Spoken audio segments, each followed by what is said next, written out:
Bob Mueller is universally respected. His reputation as a totally straight shooter is widely recognized. I think Mueller is widely recognized as a man of integrity and not a political figure. Well, and let me also echo the comments of colleagues of mine on both sides of the aisle, thanking you for your service and your integrity. Mr. Mueller has unquestionable character right now. Do you think he's truly independent? He's as good as it gets. I mean, his credentials are impeccable. He served in the Bush administration, the Obama administration. No, he is unassailable in terms of his credentials, his background, and I think your point is well taken. He's in the latter part of his career. He has nothing to prove. He's been silent politically. It doesn't get any better than Robert Mueller.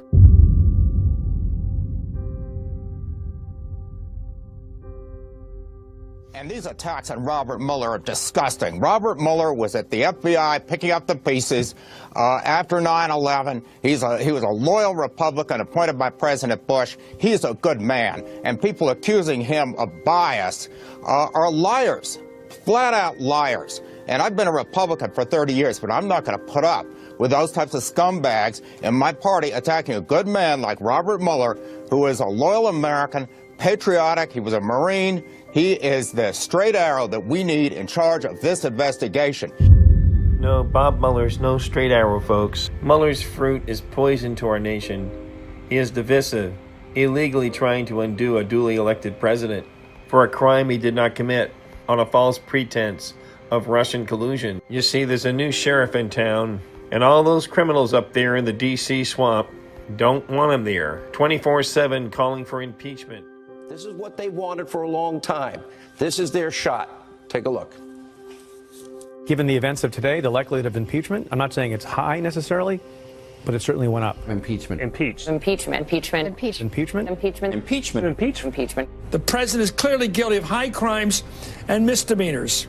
He should resign his office or be impeached. Today, the Trump presidency took a giant step toward impeachment. Impeachment. Impeachment. Impeachment. Impeachment. Impeachment. Impeachment. Impeachment. Impeachment. Impeachment. The man who once said he'd take a bullet for Donald Trump today in federal court was essentially calling his old boss and client, now the President of the United States, a crook. So there are a lot of players now who start to potentially construct an enterprise, a criminal enterprise, that is around or may even involve the president. It's very baked in as of now and is not going to change that Donald Trump is indeed a scumbag. Voters know that. I think there is something worse than a useful idiot, and that would be a useful idiot under legal siege. And that is what President Donald Trump is this morning. You really want to stay home in 76 days? Did you vote for the president? You happy with the economy? You want to stay the course? You like the judges appointed? You want borders secured? Do you want health care transformed? Do you want peace through strength? But it's this kind of breathless, abusive bias. It's the very reason the president has rightly criticized the media. The press. Is the press the enemy of the people? No, not at all. But the fake news is. And the fake news is comprised of, it's a lot, it's a big chunk, okay? Somebody said, what's the chunk? I said, 80%. It's a lot. It's a lot. If I do something well, it's not reported, other than in the 20%. I mean, the New York Times cannot write a good story about me. They're crazed. They're like lunatics. It actually started the day he and Melania came down the escalator. 5 forces that have been working against the president. They're now more active. They sense there's blood in the water. They are literally harmoniously working together. And yeah, most of them would love the impeachment of the president you voted for and stop the progress, ruin his agenda. Now, this is real, and never has it been more important. If you care about your vote in 2016, you might want to register and vote, knowing that this hate, this destruction, this havoc that will occur if the Democrats take back the House. It's a clear and present danger. So don't tell me, by the way, the morning after the election, that you didn't have sufficient knowledge of what they would do. John McCain's death just brought together many never-Trumpers, rhinos, Democrats, and globalist neocons for an occasion to praise the globalist Soros surrogate McCain, the verified father, funder, and arms dealer for the Christian and American murdering ISIS, during the fake Arab Spring geared to destabilize the entire Middle East. It caused a great diaspora of Muslims into Europe. McCain and Hillary Clinton being the sponsors of the fake Arab Spring geared to destabilize the entire Middle East, for which the United States provided no safe zones for Yazidis, Druze, Kurds, and Christians who were ruthlessly displaced, raped, pillaged, and murdered by U.S.-backed Sunni killers. You tell me that your president isn't right not wanting the nation build anymore around the world. Saying, and they hate him for we're it. going to be great friends, better than ever before. Meanwhile, McCry spoke briefly about his desire for strong relations with the U.S., and Argentine journalists in the room asked about lemons. The Trump administration recently postponed a Again, there was a reason why your good president wasn't invited, was snubbed by the McCain family to show up at this memorial or the funeral. And it wasn't just because they didn't get along. The McCains and all their globalist neocon friends are sending a message to the White House and to America. We don't want your American Christian nationalism, but we are for globalization and will appreciate the words of more of a Bush or Obama than that of President Trump. Well, this is Federico Cardella, and this is a deeply sobering report. I'll try to mix it up with a little wit like normal, but really this is hard because there is a reason your president was not invited to John McCain's funeral. It's the same reason that these neocon globalists want him out of town. Not only because they're globalists, but because he shines the lights on their atrocities.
Started. Yeah, what can you tell us? I mean, you started a month ago. What can you tell us about this? Have you found have you found the now infamous 2 rogue agents? Have you discovered who those people are? Needless to say, because it's under investigation, I can't give out any. Can you tell me some basics? Can you tell me how many agents, investigators you've assigned to the case? May be able to do that, but I'd have to get back to you. Can you tell me who the lead investigator is? Off the top of my head, no. This is the most important issue in front of the country the last 6 weeks. You don't know who's heading up the case? Who the lead investigator is? At this juncture, no, I do not know who the. Can you get that information to us? We'd like to know. We'd like to know how many people you've assigned to look into this situation. I have not had a recent briefing on it. I had a briefing on it when we first initiated it, but I have not had a recent briefing as to where we are. So you don't know who's leading the case? I do not know who is the lead agent. Do you know if you've talked to any of the victims? Have you talked to any of the groups who were targeted by their government? Have you met with any of the Tea Party folks since May 14th, 2013? I don't know what the status of the interviews are by the team that's on it. Would you expect that that's been done?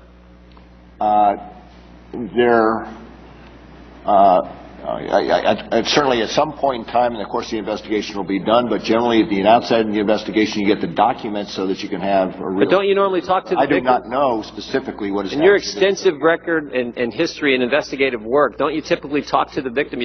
So did the FBI contact any of these same victims? Were they contacted by the FBI prior to the investigation when these same groups were applying for tax-exempt status? Did the FBI pay some of these individuals a visit? I do not know.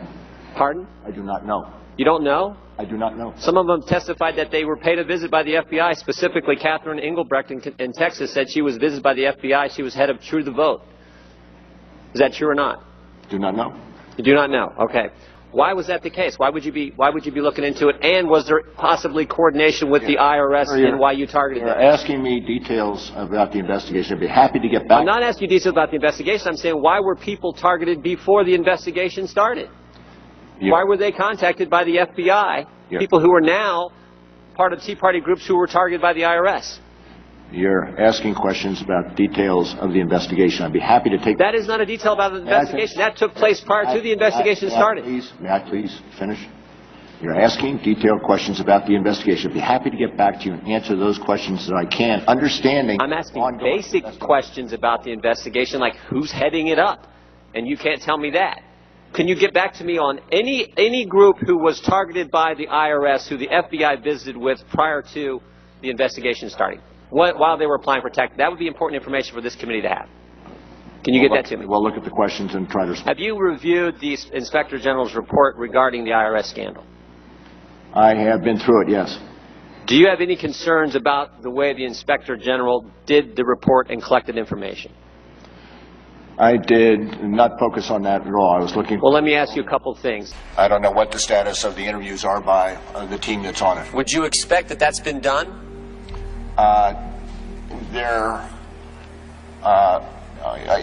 Certainly at some point in time in the course of the investigation will be done, but generally at the outside of the investigation you get the documents so that you can have a real... But don't you normally talk to the victims? I do not know specifically what is happening. In your extensive record and history and investigative work, don't you typically talk to the victim? It's a criminal investigation. Don't you typically talk to the victims pretty...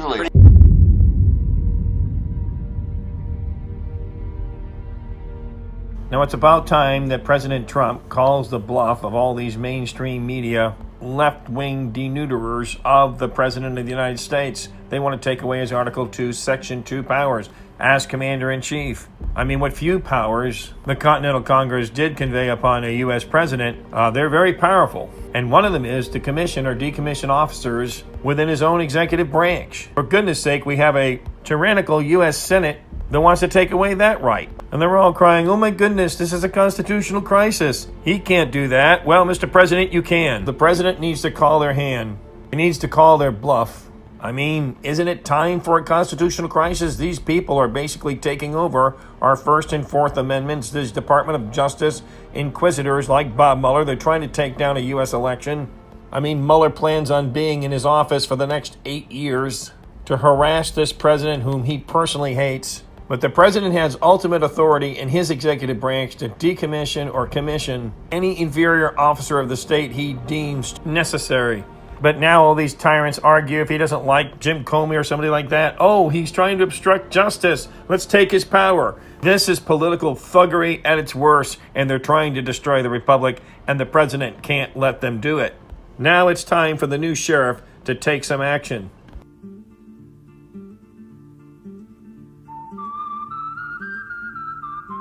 I want the room right above. I'm sorry, it's occupied. It's too bad. The hotel's filled to capacity. It's free now.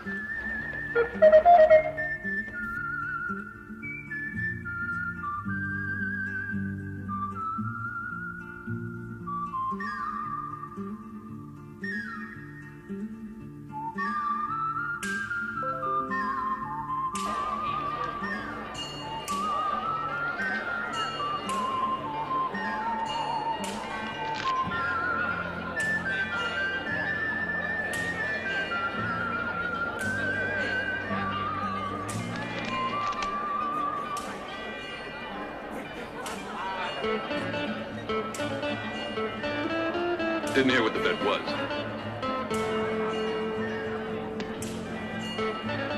Your life.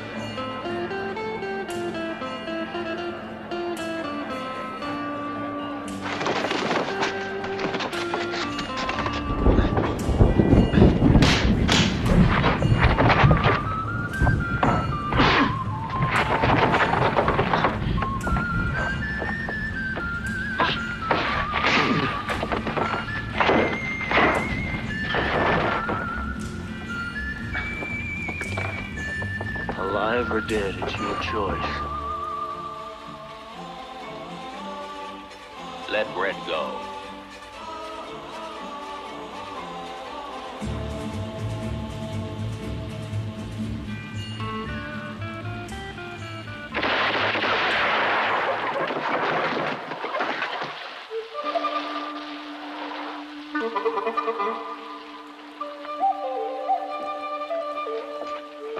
$2,000.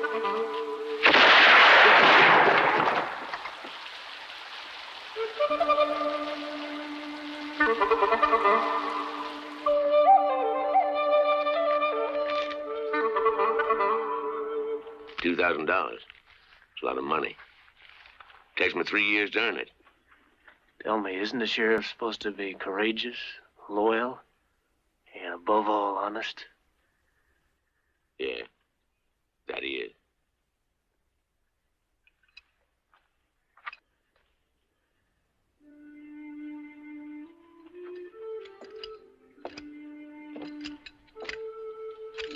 I think you people need a new sheriff.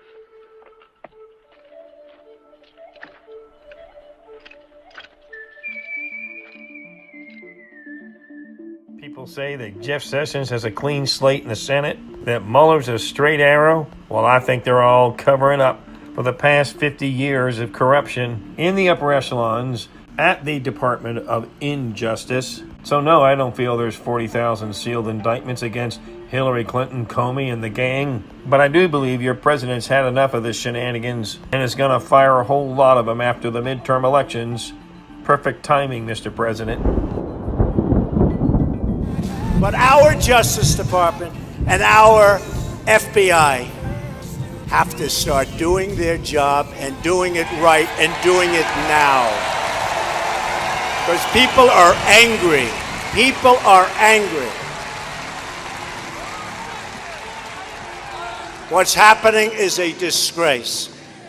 And at some point, I wanted to stay out. But at some point, if it doesn't straighten out properly, I want them to do their job. I will get involved, and I'll get in there if I have to. Disgraceful. This whole phony tradition since Richard Milhouse Nixon that the Department of Justice is a separate branch of government that can't be tampered with, the personnel by the president, is ludicrous. But it's based on the fact Nixon was corrupt, and so this is tradition. They must remain independent to look just before the people. Well, that's baloney, especially when they become corrupt. Now, sometimes it can appear dicey because there's an overlap between the U.S. Congress rights to appoint inferior officers of the state like a special counsel.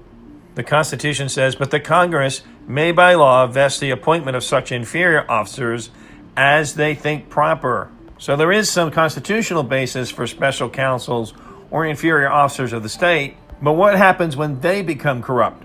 What happens when they go on fishing expeditions? What happens when they begin to usurp the First and Fourth Amendment rights of American citizens? Certainly the president under such situation could be interpreted to have such power to level the playing field.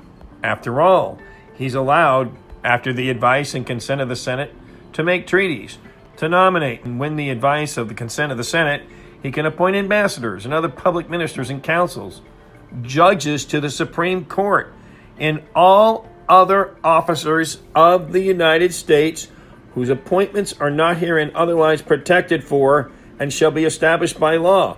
So here's what I'm saying. Yes, the Congress has a right to appoint inferior officers of the state, such as a special counsel. But they also have a right if that counsel becomes overreaching, on a witch hunt, a fishing expedition, abusing his power, abusing the taxpayers' money. They have a right to defund that special officer and also call for his resignation. That's why the midterm elections are so important. That's why it's so vital that the president keeps a conservative majority in the House. But if you read Article 2, Section 2 of the U.S. Constitution, you'll see that this power is really designated to the president primarily. I mean, again, if he can appoint a Supreme Court justice, essentially nominate superior officers of the state, like a Supreme Court judge, certainly has the power to fire an attorney general or an FBI director or a CIA director, or even a special counsel for that matter. Now, again, that gets a little more dicey because the Congress has some say in that, but certainly there is neither precedent nor the Constitution is clear enough on that overlap between Congress's right to appoint inferior officers and the president's right to decommission or commission his officers within the executive branch. There certainly is enough gray area where there could be a constitutional crisis, and there needs to be a constitutional crisis. This time the president needs to stop a fishing expedition, which is trying to obviously unseat a duly elected president by an overzealous, corrupt special counsel and inferior officer of the state. There's no doubt the president has a constitutional right to do this, and I'm telling you, he's going to have Bob Mueller for the next 8 years in the saloon house, harassing everybody in there, trying to intimidate and bully people into globalization, because that's what this is all about. This is all about corruption in Washington, their offshore hedge fund accounts, taking foreign money from oftentimes foreign enemies, pay for play, they're on the take, and I'm telling you right now, this is all about greed and power. The question is your president getting advice in the White House which would lead him to want a constitutional crisis? He needs one. We need one, the American people. We need to rid ourselves of this witch hunt before it just tears this republic apart. Obviously, we see the tyrannical Senate now wanting to overreach into the president's appointment to his commissioning and decommissioning powers under Article 2, Section 2. We see it clear. We hear them. Tillis Coons Amendment, Booker Graham Amendment, all these amendments geared to give this special protection away from the executive branch totally, almost as if this man becomes another branch of government that you can't touch, this Bob Mueller. That's what your Congress wants to do. Grant superior officer status to an inferior officer of the state, thus taking the power from the people. This is a tyrannical Senate. They don't legislate anything on behalf of the American people. They're a horrible group of men and women. They look like death warmed over. All of them should be ashamed of themselves. And when they die, they'll stand before God for being a bad steward of the Founding Fathers' separation of powers, which they seek to destroy and ultimately take down this republic. Every one of these senators involved with this Special Counsel Integrity Act should be taken out and hung as traitors to the United States Constitution. They want to destroy the executive branch, the people's president. He is the people's president, elected by the people. For goodness sakes, the American people need to rise up on this one and come against this crazy left-wing elitist media along with this elitist Senate that wants to destroy this president, destroy the will of the people, destroy American nationalism and sovereignty, destroy the Constitution. That's what this is about, because they're so corrupt they can't see what they're doing. They are blind, incorrigible reprobates to what is truth. Enemies of God, enemies of the people, enemies of freedom and liberty. And it's time for the president to stand up to all of this. And now we are going to go into this criminal's past, this Bob Mueller, this literal cusp of the sphere of tyranny that's trying to take down this republic. And we're going to tell you exactly what this man is, because he's sent from hell to destroy this republic.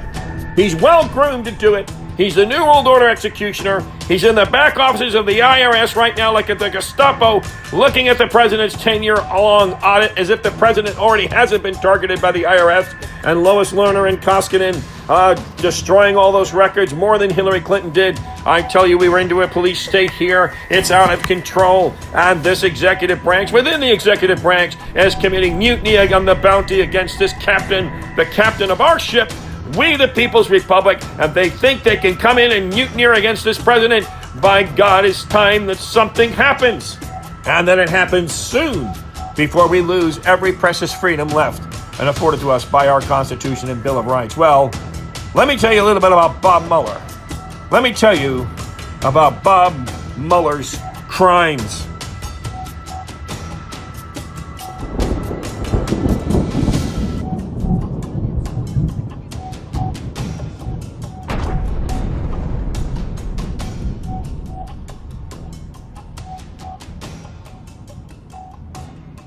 It just seems like all these left-wing and pro-DNC, Rhino, McCain-exalting, neocon news commentators and pundits with their various daily Trump-hating think tanks, which we've told you before, they don't really hate Trump as much as they hate the America First, national sovereignty, Make America Great Again, Christian conservative constitutionalist stand, however you want to look at it.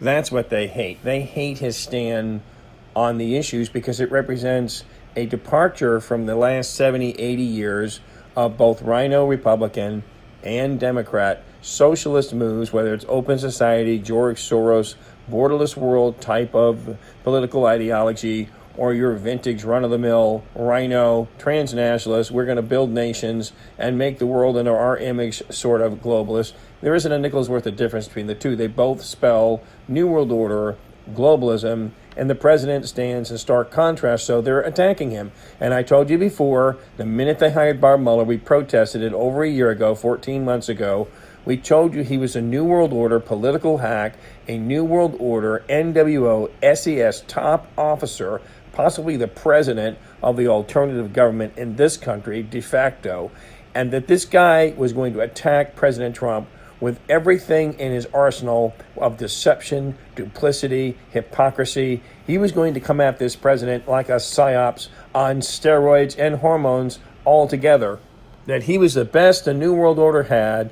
He was their legal attack dog to get into the West Wing, find the traitors, and destroy this presidency. That's what he wants. Manafort, Gates, Papadopoulos, Mike Flynn, who, by the way, did nothing wrong. Some of these other characters screwed up on their tax returns, didn't declare income, not a good thing.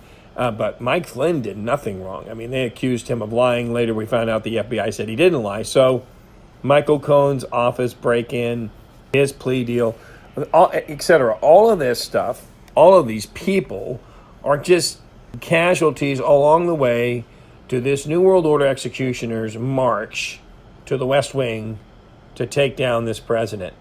That's why your TV commentators display amnesia when they describe the FBI director's Robert Mueller's stellar, credible law background and in stainless integrity, as Trey Gowdy said, a man who's a quintessential straight arrow. Now, we all knew that former FBI director J. Edgar Hoover also received some fulsome praise from the press, but we also knew he thought he was above the law, and I think that Bob Mueller tops him. Now, of course, Bob Mueller's occupying the center stage in the investigation of President Trump. He's been hailed for his impeccable character. But the truth is, as top law official in the Bush administration, as well as a portion of the Obama administration, he presided over the post-September 11th cover-ups, the secret abuses of the Constitution, enabled by Bush-Cheney, the fabrications to launch wrongful wars, and exhibit in plain incompetence when it came to protecting Americans from the great spy state erected there with the new FISA laws, the FISA courts, the surveillance, the newly created NSA, all big brother spy state, and guess what? Not stopping a lot of Islamic terrorist attacks like they tell you, but spying on ordinary Americans, and as we found in this past 2016 election, spying on presidential campaigns, doing so illegally, spying and putting spies, illegally surveilling President Trump's campaign or people they don't like ideologically, usurping the very electoral process of free and fair elections of our Constitution, destroying or trying to destroy the very pillars and foundations of this great constitutional republic where Lex Rex, law is supposed to be king. We're not a democracy. Anytime I hear someone say America's a great democracy, they're getting in the way of the democratic process. I want to, it just makes me nauseous because we are a republic. We are under rule of law. And so we have checks and balances in our country. We have laws.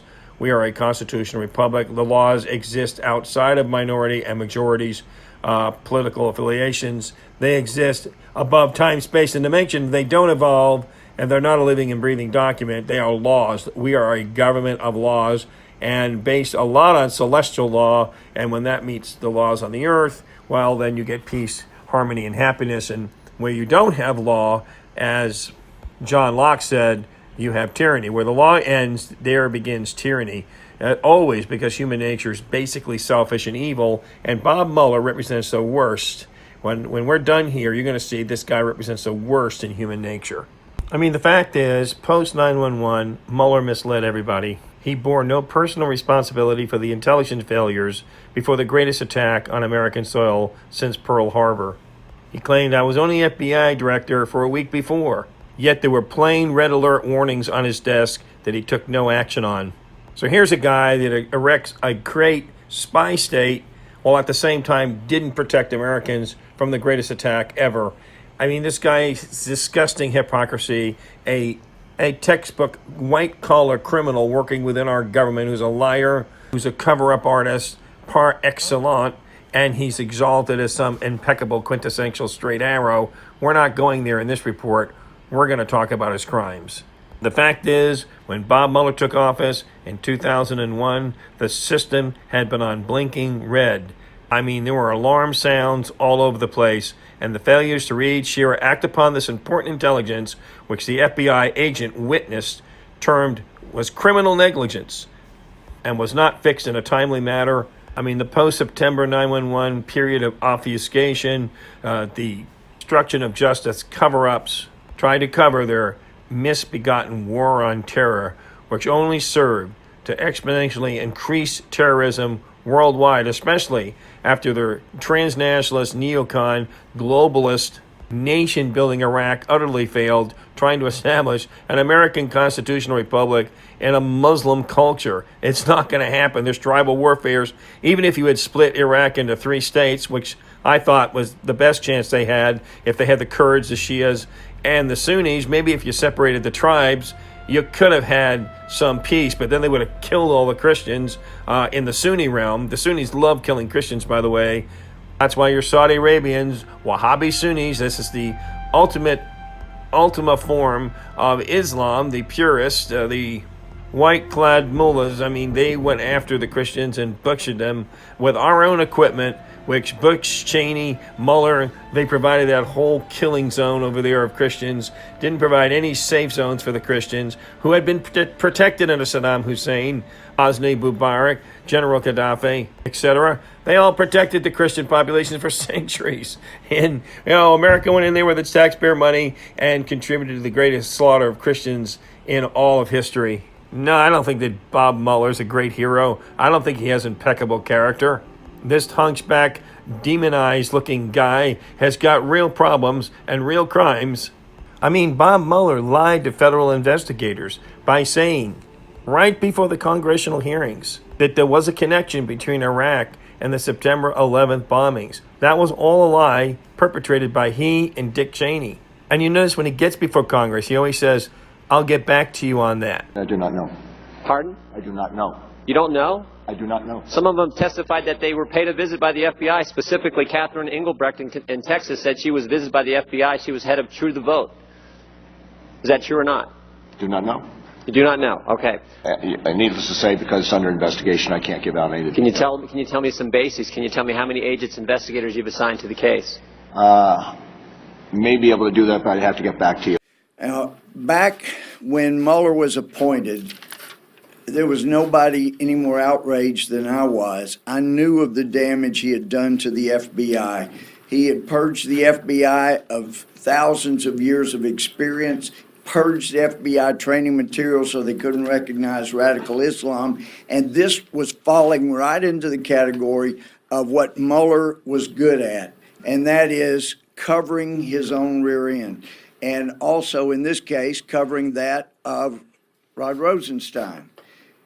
Rosenstein was a U.S. attorney. Mueller was FBI director. Weissman was working on the case as well to investigate Russia's illegal effort to get control of U.S. uranium. They soft-pedaled that, forced their informant to sign a non-disclosure agreement. They had to keep things quiet so the Commission on Foreign Investments in the United States would be able to vote to allow the sale of uranium that would ultimately end up in the hands of Russia. If Mueller and Rosenstein and Weissman let the public know about Russia's illegal efforts, there's no way CFIUS could have approved that sale. And then, of course, the Clinton Foundation wouldn't have gotten their $44 million, along with so much other money that changed hands. So these guys were disqualified. If they had any decency, they would have recused themselves from being able to A, appoint a special counsel, B, be a special counsel. And this is Robert Mueller, who was just shortly before that begging to get the job as director of the FBI. He had no business doing this. I think Eric Holder, although he misrepresented facts before the Judiciary Committee, he was not misrepresenting facts to CNN some weeks back when he said, look, I've known Robert Mueller for 20, 30 years, and he's not going to stop, in essence, until he gets Trump on something. I am being the person who is in charge for intelligence collection, or coordination, I should say, under the ODNI. Okay. Now, and again, the understanding here, tell me a little bit more about this program. Maybe we're talking about the same program, maybe we're not. And I think that's because this seemed to be more of a pilot program, which would mean that it was either integrating stuff that was already there or starting something from new that may have been and if that is, where is this being located out of? I guess I am confused in terms of specifically what programs you're talking about under the ODNI. I'd be happy to get back to you. Okay. I'll get back to you. Yeah, I will just get back to you on that. When he says that, if you ask those congressmen, did he get back to you? 90% of the time, Bob Mueller does not get back to them. He is always covering up. That's his modus operandi. I don't know why these congressmen don't have him arrested right there in the hearing room at these fact-finding congressional hearings before the Judiciary Committee, Oversight Committee, Intelligence Committees, whatever. Why don't just have him arrested and taken out in manacles? Because the fact remains, he's obstructing justice. He is holding Congress and we the people in contempt. When they found out there wasn't any connection of Iraq to the September 11th attacks, then they went into the WMD. Oh, well, they had weapons of mass destruction. They had nuclear weapons. They had chemical weapons of all this kind of sort, and they didn't find any of this. So all of the Iraq war was based on a lie. Mueller knew it, and then he lied to Congress. I mean, you can go back right to the beginning of this guy's career, acting as U.S. Attorney in Boston, effectively enabling decades of corruption and covering up the FBI's illicit deals with mobster Whitey Bulger and other top echelon informants who committed numerous murders and crimes while they're under the protection of Mueller.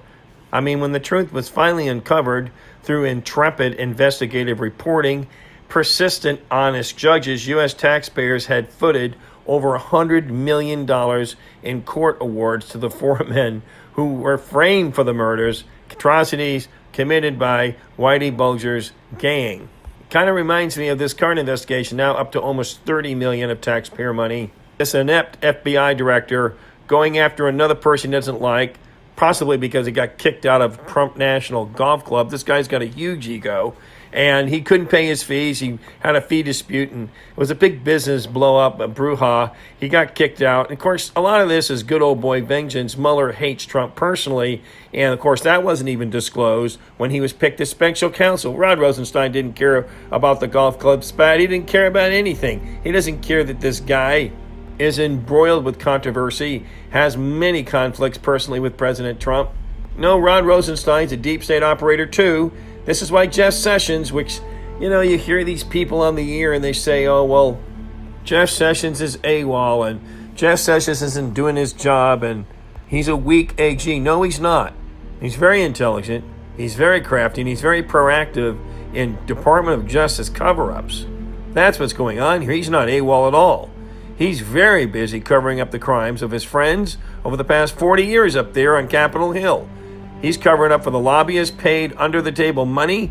He's covered up for the ineptness of Bob Mueller and Ron Rosenstein. And their cover-up, it's cover-up on cover-ups. He's covered up for his Uranium One dealings. Jeff Sessions is an active player and a very intelligent one, working hard to defraud the American people and to send this attack dog out on your good, hard-working president who wasn't even a part of any of that. He was a businessman, for goodness sakes. He's coming to Washington to try to clean it up, and they're trying to destroy him because they know he's the new sheriff in town with a white hat who's going to try to drain the swamp. And they don't want the swamp drained. Nope, they want to increase the level of muck in the water. We do need to hear from you if you want us to stay on the air. We certainly want to. We think we have a call to do this right now, to be a voice for freedom, not just a voice for freedom against globalist tyranny and transnationalism, but to be an inspiration to all of you in your faith, in your country, and in your president. But it is getting more and more difficult to do these videos, and we would love for you to join us at INSPA News headquarters over at www.patreon.com/INSPAnews. That's www.patreon.com/INSPAnews. We need to hear from you today. Please, if you're listening to this report and you care about continuing to get these great productions we're doing, please lend us a helping hand so that we can do this full-time and actually expand, get a studio eventually, create more and more frequent video podcasts. It's very difficult to do. We have people that get on here and they want to hear more videos, but They're not even donating a cup of coffee that they buy at Starbucks each month, possibly. I mean, Starbucks is a globalist, anti-Trump.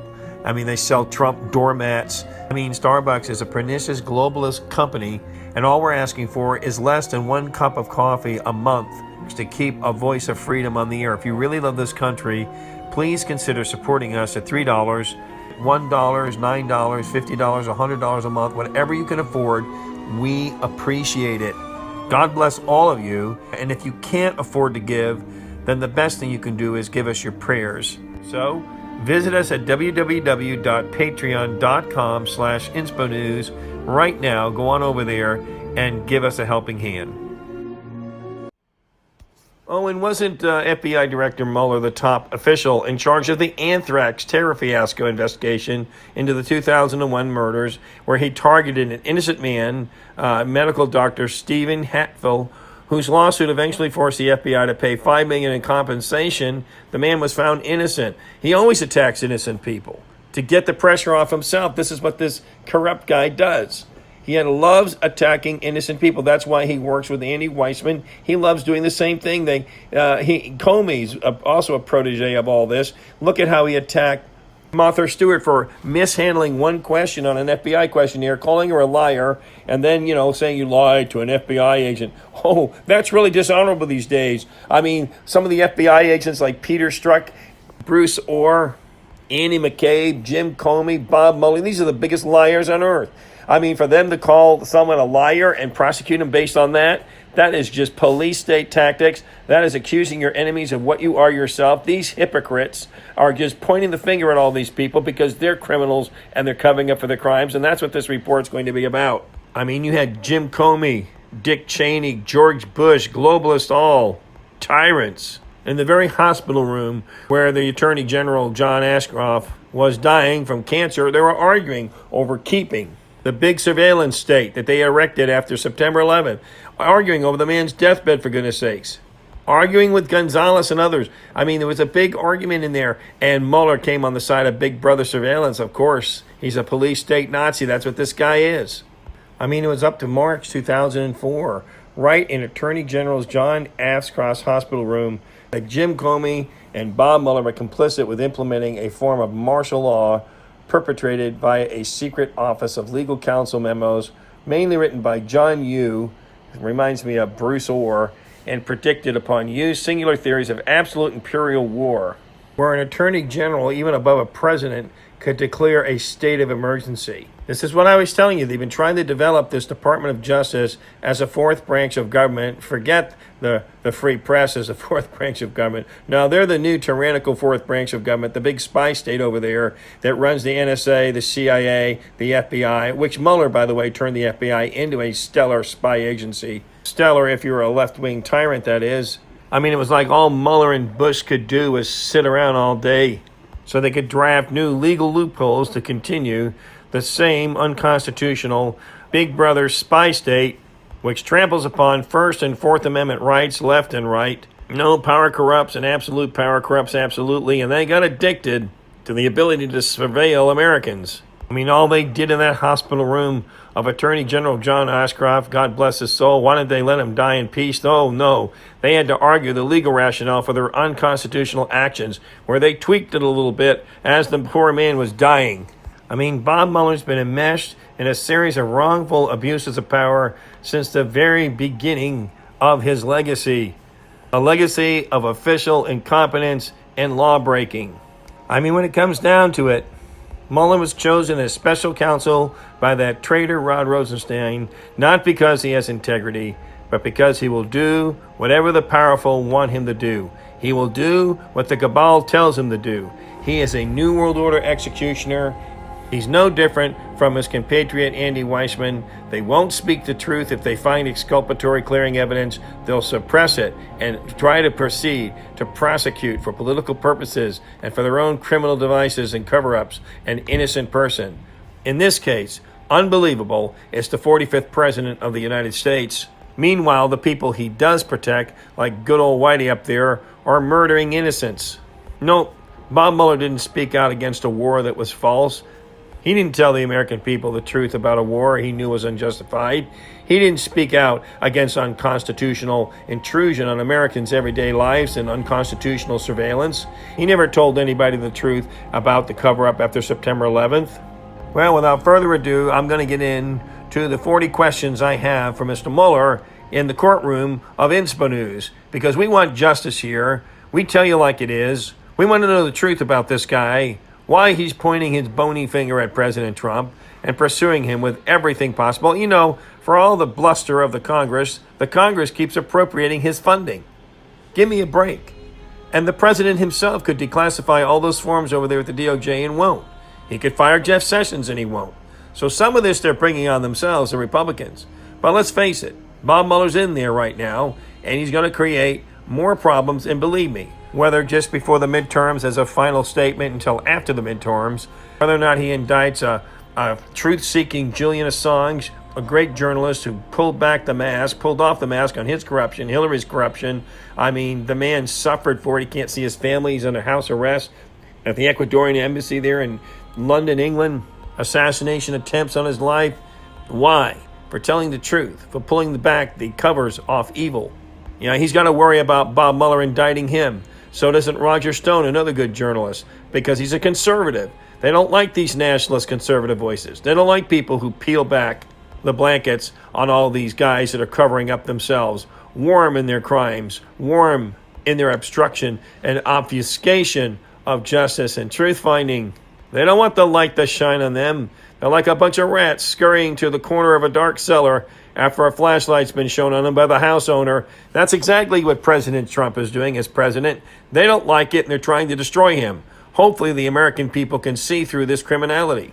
The fact is, for the banking cabal, for the transnationalists, for the Bushites in the Washington, D.C. swamp, Bob Mueller is their man. He's got no conscience, got no soul. He doesn't care about integrity, doesn't care about justice. Perfect for his role. And he's a criminal like them.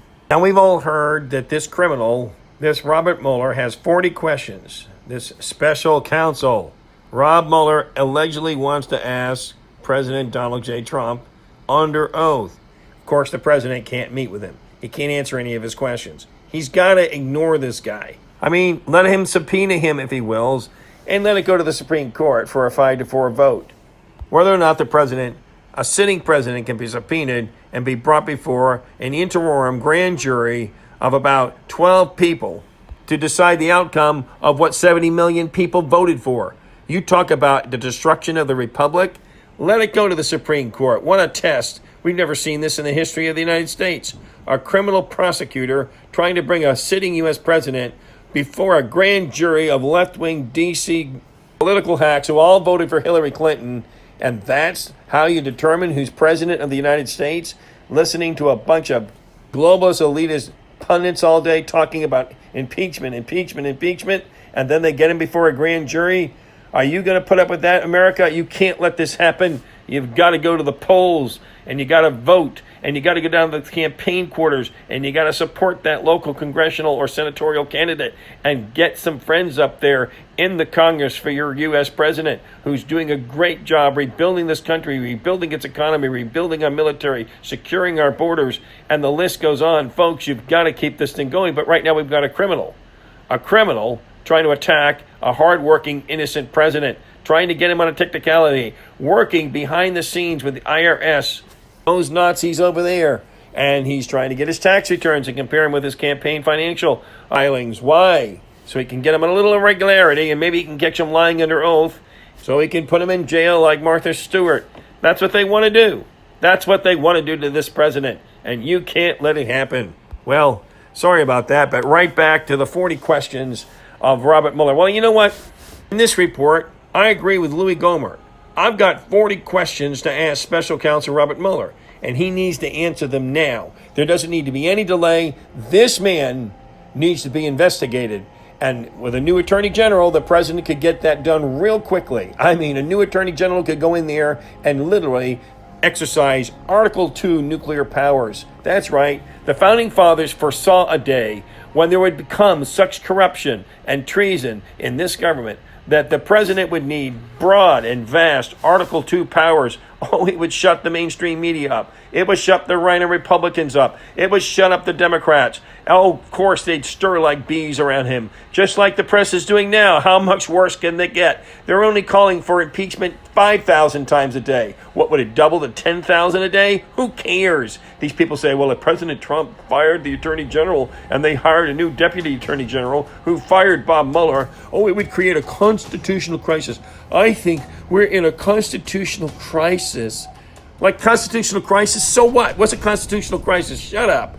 The president's got Article 2 power. He's the president of the United States. You don't obviously have any respect for the founding fathers or this great and sacred document, the Constitution of the United States. The third branch of government, the executive branch, has co-equal powers to the constitutional branches of judiciary and legislative. And it's time for him to take up his Article 2 powers. We told him to do this over 12 months ago. We told him to get rid of Mueller and Sessions right off the bat. If he had done it right off the bat, sure, there would have been a firestorm. But there's already been a firestorm. The longer he stays in, the more concrete they try to pour around his feet.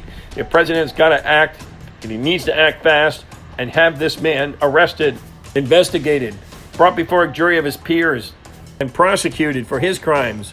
Bob Mueller's the real criminal here. Well, the first question I have is, only a criminal would hire lawyers with backgrounds as Democratic Party donors for your investigative team. Sure, there's a couple of Rhino Republicans on there. They're always saying that. Oh, there was 4 Republican FISA judges. If they're a Bush era or a Republican in name only transnationalist nation-building judges who hate Donald Trump. They're globalists.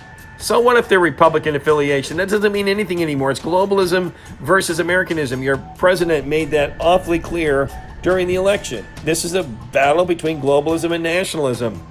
So under oath, the first question I have for this criminal, Robert Mueller, is, why did you only hire lawyers with backgrounds that donated to Hillary Clinton on your investigative team? Or maybe Bernie Sanders? Why? Answer that question, Mr. Mueller.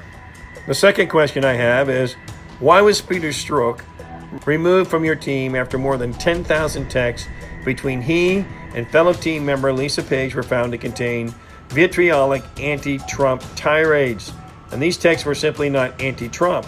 They were more in the nature of desperate attempts to stop him, President Donald J. Trump, from becoming president, and talk of nefarious insurance policies to orchestrate his removal if he was elected. In other words, we're going to exonerate Hillary Clinton here at the FBI, but we're going to frame Donald Trump, and that's the insurance policy, this elaborate scheme to frame President Trump through espionage, through crimes of which you, sir, are now desperately trying to cover up. My third question to you, sir, is that Andrew Weissman has unsightly political ties, having attended Clinton's election night celebration in New York City, and sent acting Attorney General Sally Yates praising her for her boldness, supposed boldness, to rebel and to commit treason against the president on the night she was fired for refusing to enforce President Trump's travel ban, allowing thousands of suspect Muslim immigrants from dangerous nations to come into our country, potentially threatening national security or adding to sleeper cells already here in the future. Sally Yates is a traitor. Why would you hire someone, Mr. Mueller, like Andy Weissman, who has such affiliations with Sally Yates? Not to mention having Andy Weissman as your right-hand man, who has a vast history of prosecutorial abuses, such to which no one can understand how this man still has his Bar Association license. He hides exculpatory evidence and suborns testimony out of people, threatening their family, themselves with imprisonment. It's unbelievable. And both you, sir, and Mr. Weissman were involved in the cover-up investigation into Russia's illegal efforts to obtain U.S. uranium, 20% of our reserves. Did you ever alert the Committee on Foreign Investment in the United States to the crimes being committed, to the plea deals? Did you profit in any way from the $145 million to $300 million in donations to the Clinton Foundation, or from any of those who benefited from the sale of U.S. uranium that would ultimately end up in the hands of Russian owners and now Iran? Do you consider this to be a potential conflict of interest to the current investigation? Do you consider this a possible threat to United States national security in the future? What is in your offshore hedge fund accounts? Were there any transfers made by the Clinton Foundation or any other laundering operations in Canada which don't allow their donors to be disclosed? what was going on in the Canadian Frank Giestra-founded Uranium One? Did you get any payments? You're a law firm, or are you as a government official? The fourth question, Mr. Mueller, I'm asking you under oath, what efforts have you ever undertaken to identify the leakers on your team who have revealed investigative details to the media, to the New York Times, the Washington Post, the Jeff Bezos Trump-hating paper? It always seems to have the inside news on your investigation. Who were the leakers, Mr. Mueller? Were the leaks done with your permission or encouragement? When do you believe the statutes of limitations would run out on possible prosecutions on you or your team for such criminal leaks? Is that why you're delaying and covering up? You want the statute of limitations to run out? What's your answer? What say ye, Mr. Mueller? My fifth question, sir. Have you ever threatened White House officials with investigative actions, or congressional investigators with investigative actions, or threatened to make public statements regarding opposition by the White House to your partisan personnel decisions? Have you ever asked the staff of the Deputy Attorney General's office to issue these threats on your behalf? Of course you did. Rod Rosenstein threatened the congressional investigators, even as he's threatened, oh so subtly, White House staff. What's your problem, Mr. Mueller? Why don't you tell the American people why you're threatening congressional staffers and White House staffers if they don't stop asking you investigative questions as to the why of what you're asking for? The sixth question I'm asking you, Mr. Mueller, were you aware that Judge Rudolph Contreras, who accepted a former National Security Advisor Michael Flynn's guilty plea, also served on the FISA court and had a personal relationship with team member Peter Strzok? Of course you knew that it was Strzok who interviewed General Flynn. Was Contreras angry about being recused for all of his conflicts of interest? Obviously, Judge Contreras is a Hillary supporter who hates Donald Trump. Obviously, these relationships are important. Why don't you think they're important, Mr. Mueller? Answer my question. You're pleading the fifth? Well, let me ask you a few more questions before you do that. My seventh question to you, do you believe it was proper for the case against General Mike Flynn, a man who served this country impeccably for 33 years, to be brought before FISA Judge Contreras, even though Contreras had such a close relationship with Trump-hating Peter Strzok and Lisa Page, a big-time Hillary Clinton supporter and donor? Did Contreras hear anything about this phony Christopher Steele dossier as evidence in his FISA court? Who actually recused Contreras? Number 8, my eighth question to you. Are you investigating the unmasking of American citizens in these matters? For example, who unmasked General Mike Flynn's name? I mean, it was somehow unmasked by the NSA surveillance, which apparently allowed Obama administration to pursue his meetings and conversations and set him up with Mike Pence and Susan Rice. Are you investigating the unmasking of American citizens? Why did Mike Pence write this elaborate letter that Mike Flynn had lied, forcing the president essentially to fire one of his best intel protectors, one of his best friends who would have protected him, a nationalist, anti-left-wing, anti-Islamist general who was a friend of the American people and a friend to this president? Why was he allowed to be slaughtered, this man who lied? And later, you knew the FBI said he didn't lie, and you covered up. You and Weissman, again, covered up exculpatory evidence of General Mike Flynn. Why did you do that, Mr. Mueller? Answer my question. You're not going to plead the fifth on me again. Number 9, was Flynn made aware of the exculpatory evidence, declaring evidence that would have found him innocent before he entered his guilty plea? That the interviewing FBI agents did not believe he intentionally lied to them? Was the judge who took the plea aware of the agent's belief that Mike Flynn had no intent to deceive anyone and didn't lie, and yet he had to plea bargain that he lied? Why, you criminal cover-up artist, you didn't ask any of these questions, but I'm asking you right now, why? Why didn't you answer those? Answer the American people. Answer this Inspo News Court of Justice. We want to know right now, Mr. Mueller. There you go, pleading the fifth again. Well, you ought to, you bony-fingered hunchback criminal. Number 10, by the way, Mr. Mueller, while we're at it, my 10th question to you is, where are the FBI's notes from the Flynn interview? If they were provided to Flynn, when?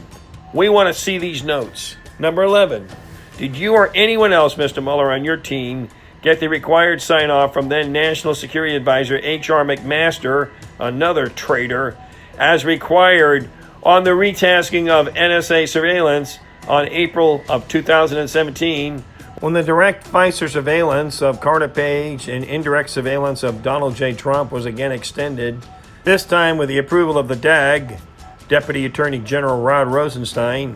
Going back a little bit in time to show a pattern of criminality here, Mr. Mueller, as head of the criminal division while assistant U.S. attorney, then acting U.S. attorney in Boston, did you oversee a cluster of prosecutions tied to the protected FBI informant and mob kingpin Whitey Bulger? Of course, this led to wrongful murder convictions and cover-ups, which cost a $100 million settlement to the victims. 2 innocent men dying in prison. Kind of reminds me of Martha Stewart on a lighter note. She only spent 6 months, yet she was innocent too. What's going on here, Mr. Mueller? Why did the U.S. Attorney's Office under your direction let the FBI protect known mobster Whitey Bulger? Why did you work so hard to prevent the parole of 4 men who were exonerated for the murder of Teddy Deegan? Why did you purposely allow these innocent men to remain in prison for murder to protect FBI informant Vincent Jimmy Fleming? Whom do you think should be held responsible for the $100 million paid to compensate the 4 defendants wrongly framed by your FBI agents under your watch? Do you leak or authorize the leaks to the press of any information to anyone associated with organized crime during the Whitey Bulger investigation? As usual, there was a pattern of leaks to the press to organized crime figures to disparage your targets. More manipulations. Did you use spy and surveillance to help defeat Representative Kurt Weldon, a conservative Republican from Pennsylvania, for trying to hold you accountable for the FBI and CIA? The fact that you mishandled actionable intelligence that was given to you on a silver platter from the Joint Chiefs of Staff using intelligence assets to focus on Al-Qaeda.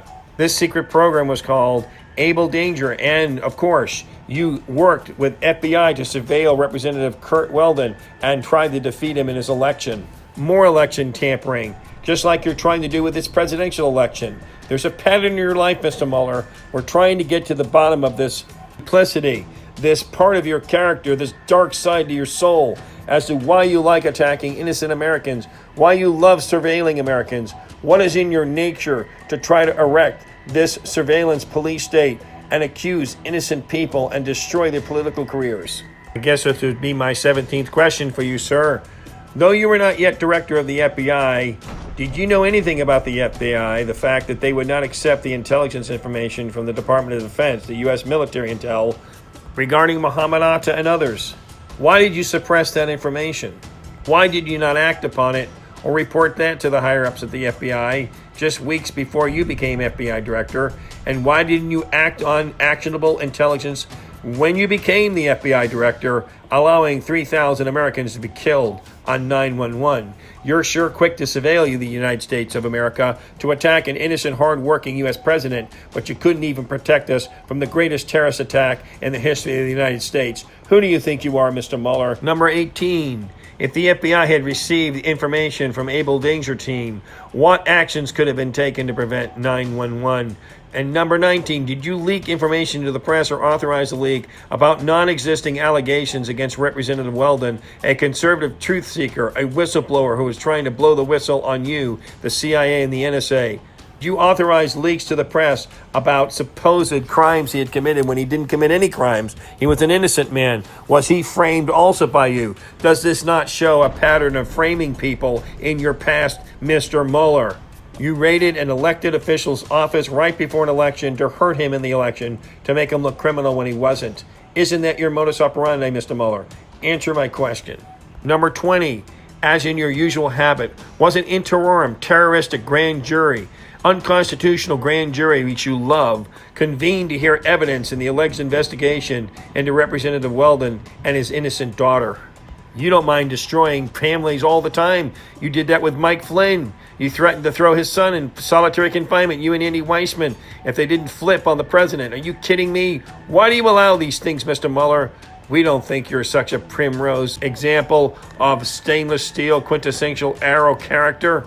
I guess my 21st question to you would be, sir, did you ever do anything to follow up, to attempt to remedy the false accusations of your corrupt FBI in participating in the defeat of Representative Weldon? Well, let's take Representative William Jefferson, even a Democrat who was secretly videotaped taking bribes in an undercover sting, and subsequently your FBI found $90,000 in cold hard cash in his freezer during the raid in his home. You raided, as an inferior appointed officer of the state, you raided a superior officers of the state home and his offices when he was a sitting member of Congress for the first time in our nation's history without attorneys in the House of Representatives first reviewing the material seized to ensure that nothing privileged was obtained by the FBI for political purposes. Our founding fathers could foresee criminals and traitors, seditious people like yourself, which is why they gave this president broad Article 2 powers.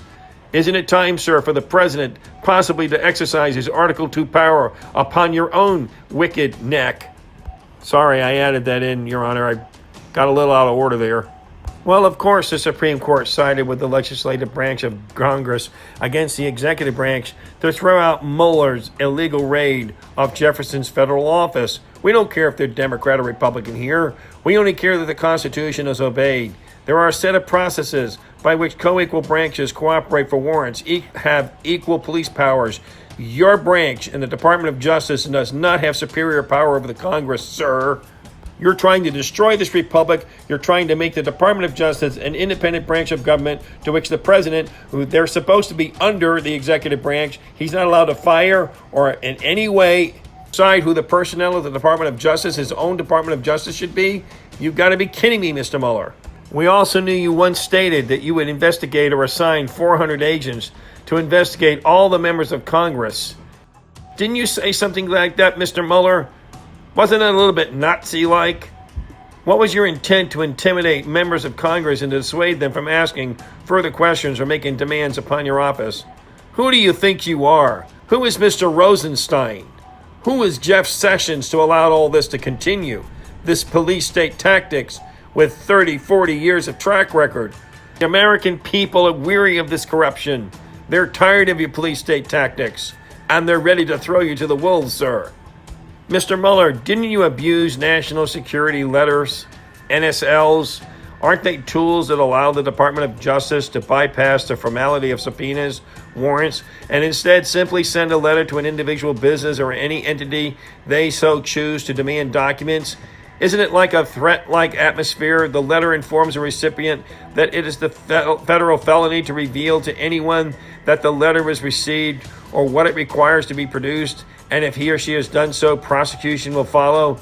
Under your tenure as FBI director, there's incredible widespread abuse of these NSLs, these dictatorial letters, which put Americans in fear. You terrorize Americans, you terrorize General Flynn, you terrorized innocent people and then imprison them if they don't give you what you want. You trying to get people to flip against this current sitting president? Is that what you're doing, Mr. Mueller? Number 23, Mr. Mueller, are you responsible for the FBI's misusing of the Patriot Act, NSLs, and other methods to obtain information on American citizens without probable cause, without proper hearings, without proper due process? Are you violating the constitutional and civil liberties, stripping them away from American citizens systematically over the past 30 years? You're going into areas that no other special counsel has gone into in the history of this country. The founding fathers saw snakes like yourselves, and they gave the president ultimate, powerful, nuclear option, Article 2 powers to take you out. Which leads me to stop for a moment, Your Honor, and say, why hasn't the president used his God-given constitutional Article 2 powers to take these people out, to clean out this Department of Justice of these snakes? Why has he allowed them to pour concrete around his feet with the help of bad advisors, neocon advisors in the West Wing? Well, Mr. Mueller, other than the Attorney General himself, did anyone ever lose their job as a result of widespread abuse of NSLs and the abuse of the Patriot Act? Our FISA laws, our FISA court, with the phony dossier, giving fake information to get a warrant to spy on President Trump with a phony dossier paid for by the Democratic National Committee, which you knew exculpatory evidence have shown that that FISA warrant was a phony, a dud to these judges, and yet it was obfuscated. Mr. Mueller, you are convictable in this court of law for the fact that you covered this up to federal judges, by the way, who are Trump haters but don't seem to care. By the way, I want to question those judges, Your Honor. I want those criminals in here too. They should be disbarred and they should be impeached and taken off their benches. Number 25, you said at the time you were accountable for a massive assault on the constitutional rights of American citizens. How exactly have you been held accountable, Mr. Mueller? Did you write some way to apologize or compensate to the thousands and millions of Americans whose records have been improperly seized, whose private lives have been improperly spied upon? Just as another case in point to show a pattern, Mr. Mueller, your witch hunt against Senator Ted Stevens, a conservative, a Republican from Alaska, was falsely charged and prosecuted in 2008, just 100 days before his election. We're seeing a pattern here. Right before this midterm elections, you're doing the same modus operandi. Why, for goodness sakes, the FBI alleged he was not paying a full price for improvements to a cabin he owned, for crying out loud, in Alaska. That's a false charge. In the midst of the prosecution, Mr. Stevens lost his re-election bid, and 2 years later, through the stress of it all, he lost his life. How many people have you killed indirectly, Mr. Mueller? How many people have died under stress or died in prison as a result of your false prosecutions? Isn't that what you're trying to give this president? Or heart attack, Mr. Mueller? Are you trying to stress him out? Are you conducting your terroristic operation against this White House, even as you did Senator Stevens and the good congressman, Republican conservative congressman from Pennsylvania? We've seen this show before. We don't like this movie, Mr. Mueller. Mr. Mueller, you have a pattern of large-scale misconduct revealed through whistleblowers in an audit of that case and others, which FBI agents and prosecutors, among many other things, withheld exculpatory clearing evidence. Evidence that would have found these people innocent, and you threw the evidence away, or you destroyed it, or you hid it, or you suppressed it, and you rather threatened, interrogated, or suborned testimony out of innocent people. Number 26, Mr. Mueller, are you aware of any exculpatory evidence or attempts to conceal evidence that would have exonerated not only Senator Stevens, but the good congressman from Pennsylvania? And how about this sitting president, or General Mike Flynn? The pattern continues, only on a grander scale, as you've engorged yourself with more power and feed off the mainstream left-wing media. All is very satiable to your huge narcissistic ego. And silence isn't golden, Mr. Mueller.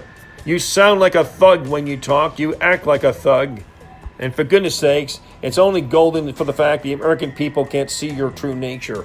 When it was found out that Mary Beth Kepner had abused her power, did you do anything to keep her from being fired? Did you take any actions to pursue disciplinary procedures against her for the wrongdoing in the Stevens case? Of course not.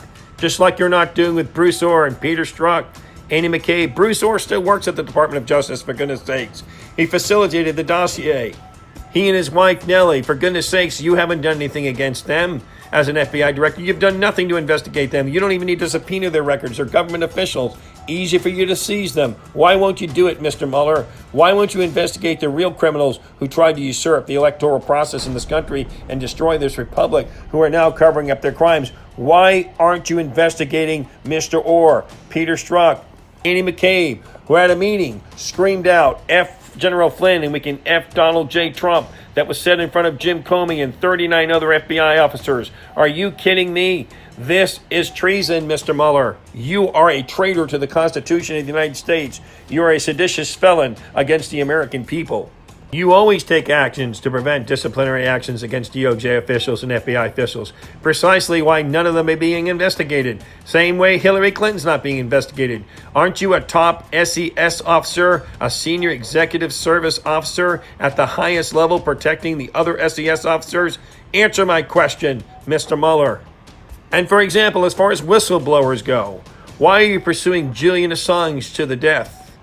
What does he have that we need to know about?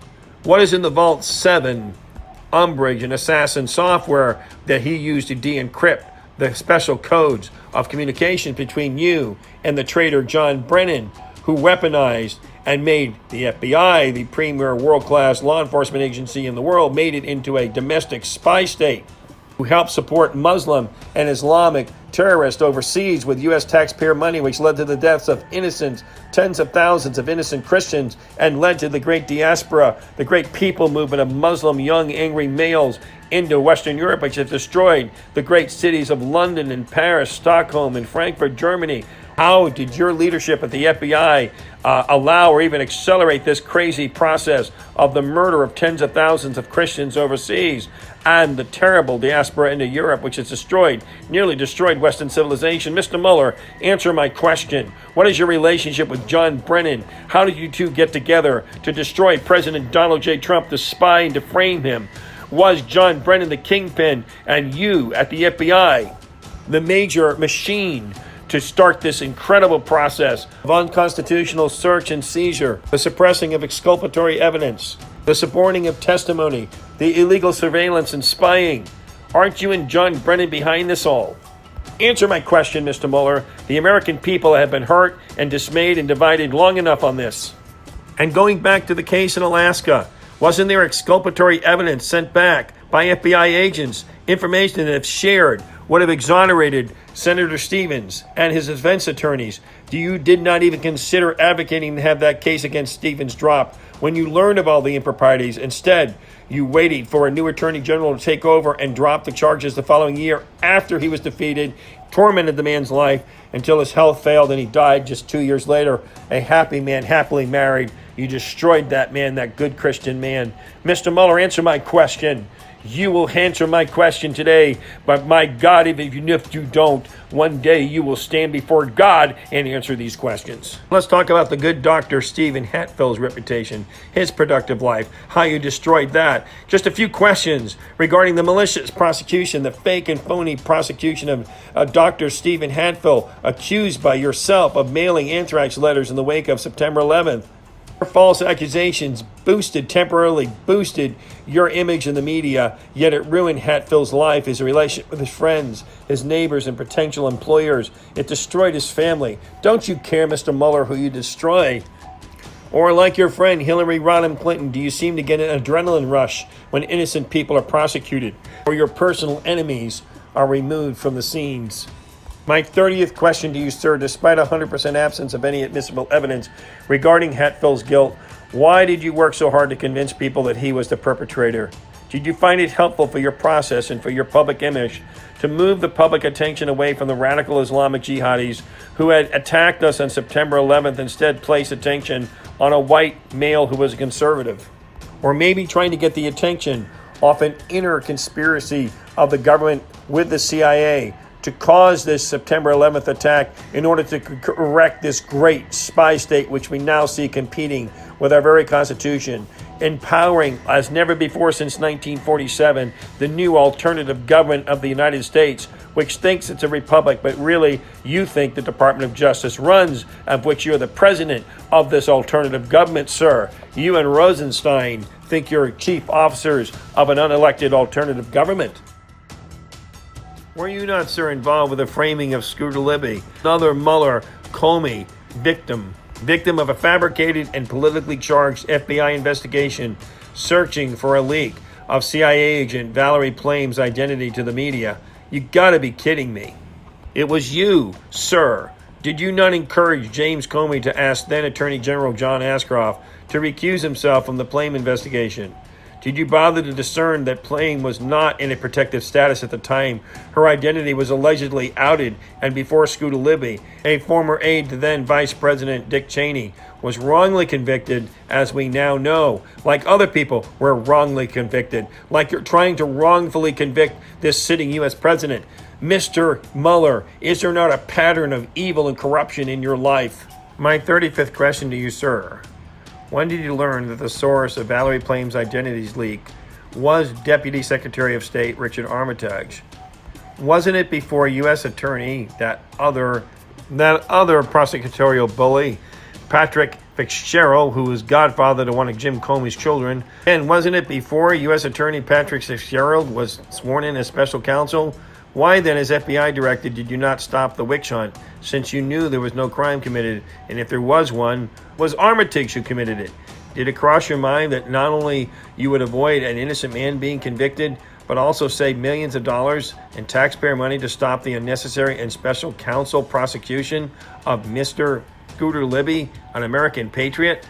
I mean, under federal law 28 CFR 600-7, it prohibits anyone from serving as a special counsel if there's any appearance of a conflict of interest. Sir, you have conflict of interest all over the charts here from day one of your service to this country.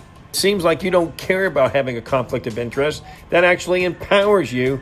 Why you're picked as special counsel by Rod Rosenstein and Jeff Sessions recusing himself seems all like a setup to this court. And my other question to you, number 37, how long have you been a mentor and friend to Jim Comey?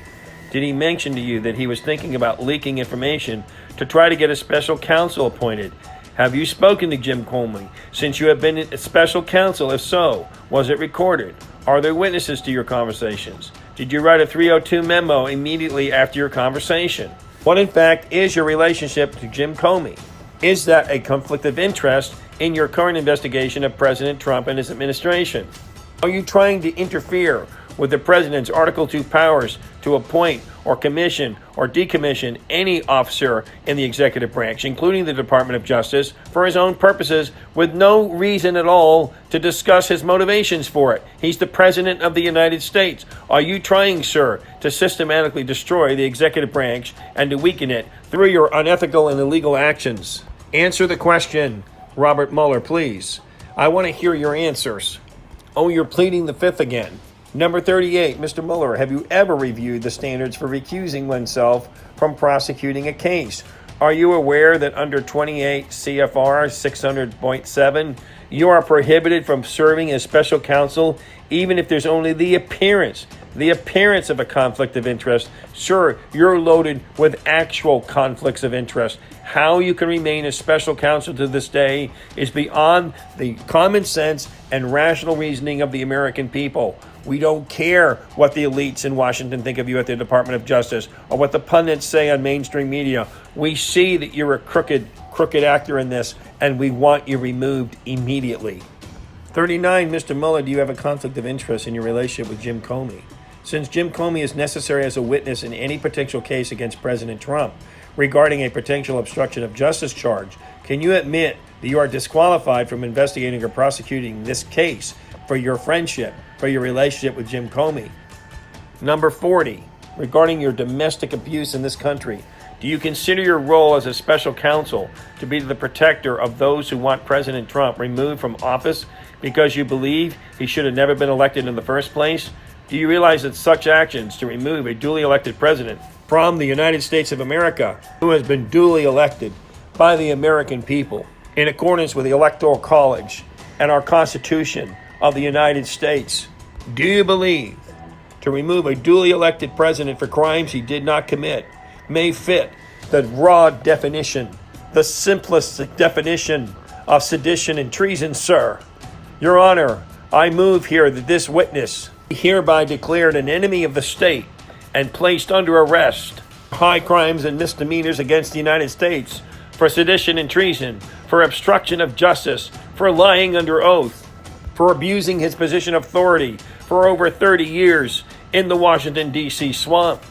But there's far more than that. Let's take the example of Uranium One, where this phony story was concocted about a Georgian actor who had stolen 10 grams of raw uranium, placed it in a baggie, tried to push it to a Russian intelligence officer undercover along with the FBI. And then in some kind of phony sting, your FBI then took that small sampling of harmless uranium, brought it back to the United States, and under the guise of prosecuting that Georgian and helping the Russian investigation, you really brought to Moscow on the tarmac. Kind of reminds me of Loretta Lynch and Bill Clinton style. On the tarmac beside the plane with a Russian official, you showed him samples of the raw uranium that was going to be used for Vladimir Putin to purchase 20% of our reserves, our rare Wyoming uranium on the Uranium One deal. That's right, Frank Giestra's money-washing, laundering company up there in Canada, protected by a left-wing government in Ottawa that won't disclose the donors. Boy, if we could see those donors to that money-washing block grant organization, which gave all of the money, or most of the money, to the Clinton Foundation, some $30 million to get her started. That was Frank Giestra. Uranium One, all of that's interconnected. And Bob Mueller, weren't you the salesman to bring those isotopes over to Moscow and on the tarmac, show them the goods so they would buy the product. You were involved with that and lied and concocted a fake story about this Georgian, this bad actor from Georgia that was later arrested, this little thug guy that you put up. This whole thing was a scam and used to sell a deal. And did you get any payback to your hedge fund offshore money from that deal, Mr. Mueller? Did you get any finder's fees? Did you get any legal fees? What did you do to enumerate yourself regarding that transaction? Or how about your dealings with Oleg Deripaska, the Russian oligarch, where there's real Russian collusion? Let's get into him. Let's get into your relationship with him, Mr. Mueller. Or you're helping spawn revolution in Ukraine with John Brennan's CIA to create a Muslim invasion of that state and to put a fascist government in Kiev to war against President Vladimir Putin, trying to usurp a legitimate Russian Federation government in Russia with Joe Biden and his son on the boards of the natural gas in Ukraine, promoting the fascist government, with your FBI promoting the fascist government and the CIA. I want to know what your involvement was with Mr. Deripaska. And if any of that uranium in any of those deals or any of those entangling alliances with these foreign natural gas companies in Ukraine and the Uranium One deal, any of that did you profit from, Mr. Mueller? In any way were you enumerated? In any way, let's, by the way, see the records of your hedge funds. Let me see the paper trail of your investments. Let us pull your tax returns and audit you, Mr. Mueller. Let's look at your past. Let's dig into your lifestyle. Let's look at what you did in your life. Aggrandize yourself, not only with public opinion, but financially. I mean, wasn't the policy of the central banks was to starve the Russian economy of hard currency, where President Putin had to kick the Rothschildian banking cabal out of his country? And as a result, the FBI and CIA helped the banking cabal to isolate Russia, to try to bankrupt Russia, to destroy the Russian people, to cause a revolt where Hillary Clinton tried to promote revolutions in St. Petersburg, bloody revolutions in Moscow. Was not the blood of thousands of Ukrainians at your hands and at the hands of John Brennan, who helped fund and promote that revolution in Ukraine? Did you profit from any of that blood, money, oil, and natural gas? Did you profit from the deal with Iran, which has now threatened the very future security of the United States? Answer my questions, Mr. Mueller. I think your hands are filthy with yellow cake. Yellow cake, rare earth, Wyoming uranium, that you were the go-between to get that deal closed on behalf of CFIUS, that band of traitors of 9 departments of government, all corrupt under Obama, which sought to weaken national security and profit for doing so. If I look at your pattern, Mr. Mueller, I see nothing but duplicity and criminality. I see Bob Mueller crimes. Your Honor, I'm calling from the immediate arrest and imprisonment of Robert Mueller until further investigation and inquiry can be conducted regarding his guilt or innocence, and I'm asking you to hold him on no bail so that he can continue his operations and maneuvers against this duly elected president of the United States, for which he has recruited the mainstream media once again to do his bidding, to be the mouthpiece for the deep state alternative government, this corrupt FBI and CIA and intelligence community, which is trying to destroy the very freedoms of our country. Your Honor, I'm asking that you hold him without bail until further due process can be afforded to the American people and to an innocent, duly elected president, constitutionally elected president, of which this actor, Bob Mueller, is trying to destroy the very foundations of our constitutional republic. And with that, I rest my case.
General Michael Flynn, former National Security Advisor to President Trump, is being investigated by special counsel for accepting legitimate payments from Turkish companies for researching and exposing wanted terrorist and radical Islamist Fethullah Gulen and his $25+ billion criminal network in the United States. Former FBI Director Robert Mueller is the special counsel in charge of the case. He is the same Robert Mueller who used his position as director of the FBI to shield and cover up Gulen's criminal terrorist network and operations, and take drastic measures to quash a whistleblower's Gulen-related reports. These previous connections and actions by Mr. Mueller create a direct conflict of interest with his current position as a special counsel in Flynn's case and require that he must immediately step down from the case. In May 2017, the Justice Department appointed Mueller, a former FBI director, as a special counsel to oversee the investigation into ties between President Trump's campaign and Russian officials. Not long after being appointed, Mueller began targeting former National Security Advisor Lieutenant General Michael Flynn, expanded the investigation beyond the Russiagate probe, and began a furious pursuit of Flynn's Turkish connections and his vocal stand on the wanted radical Islamic cleric Fethullah Gulen. Mueller's inquiries went from Russia connections to Flynn's outing of Gulen's $25 billion sleeper terror cell in the United States. Not finding any substantial evidence against Flynn within the Russiagate scope, Mueller's team switched gears and started a Turkeygate. So here's another twist in Bob Mueller's checkered past regarding his legal activities in protecting terrorists and doing business with very seedy people, like his uncanny protection of this Fethullah Gulen, this radical Muslim cleric who's worth about $25 billion, kind of a Muslim version of George Soros, a globalist who wants to spread caliphate all over the world, especially in the United States. Why is he being protected up there in the Pocono Mountains in his large, gated, highly secured, almost fortress-like estate, protected by the CIA, John Brennan, when he was there? They had all these layers of protection for this guy. The same with Bob Mueller, a very close friend of Brennan. They both worked together, as I told you before, to weaponize and turn the FBI, a world premier domestic law enforcement agency, into basically an international spy ring and also a big brother spy state on the United States. This is what Mueller does. He loved the metadata collection stuff, really into the FISA electronic surveillance stuff. He and Bush together intruded on more of our civil liberties than any other people in U.S. history. It's been horrible what they've done.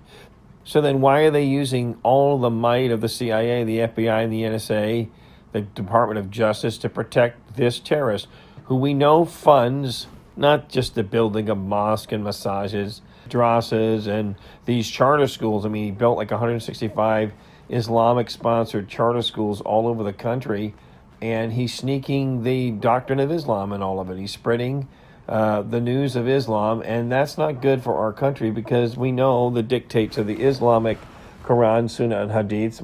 Many of the verses, like Surah 4, subjugate women. In Surahs chapter 9 and 5, they talk about jihad against infidels. In many aspects, they're intolerant. They're an intolerant ideology. So is this really a good thing that we have millions of them already here, and then this guy stirring them up and recruiting more by conversion, by birth rates, by weak immigration laws? So here he is promoting the caliphate in the United States, building a state within a state. And we've seen from other past Western nations that as the Islamic State grows within the Western state, it will cannibalize that state. So why the FBI? I mean, I know John Brennan's a Muslim. I know he's an Islamist. So isn't Bob Mueller. But these people are dangerous. Mueller is protecting Gulen. It's a criminal act, in my opinion, because he's aiding and abetting a foreign and domestic enemy at the same time. Gulen's network supports Muslim Brotherhood. It has given money to ISIS and Al-Qaeda and even Hezbollah. Doesn't really care if it's Shia or Sunni version, as long as it's Islam. This guy is definitely a radical. He's tried to destroy the government of Erdogan over there in Turkey. He's tried to cause a revolution, have Erdogan killed. And so now you have this whole barter thing going on with this Pastor Brunson, a very precious man who doesn't deserve to be captive. I agree with Mike Pence on that. I wish they'd let him go. But the fact is, the Turkish Prime Minister Erdogan is not going to do it because he feels like the United States is harboring a fugitive from Turkey, a guy who tried to kill him and destroy his regime. This radical Fethullah Gulen, who pretends to be a moderate but isn't, is a very dangerous fellow, not only to the United States, but to Turkey. Now, why is Mike Pence, the CIA, and the FBI continuing to protect Gulen? Why won't they turn him over and extradite him to Turkey? He's from Turkey. Why should we have him here, where he's building mosques all over the place with his billions of dollars? What is the deal with him? I say he's got a lot of secrets. I know he contributed a lot of money to the Clinton Foundation, to Hillary Clinton's campaign, tens of millions of dollars. Again, it's just like the Uranium One thing with the Iranians and the Russians. They have the collusion with all these foreign and domestic enemies, and yet no one's investigating any of this. Bob Mueller, this is, again, more cover-up. This is more cover-up, more crime, more obfuscation of people trying to get to the truth, more obstruction of justice, sedition, and treason against the United States by Bob Mueller. I'm telling you, this man's a criminal. He is full of crimes, and he's protecting this Fethullah Gulen, or at least he did in the capacity when he was FBI director. But even now, he's in communication with his protege, Christopher Wray.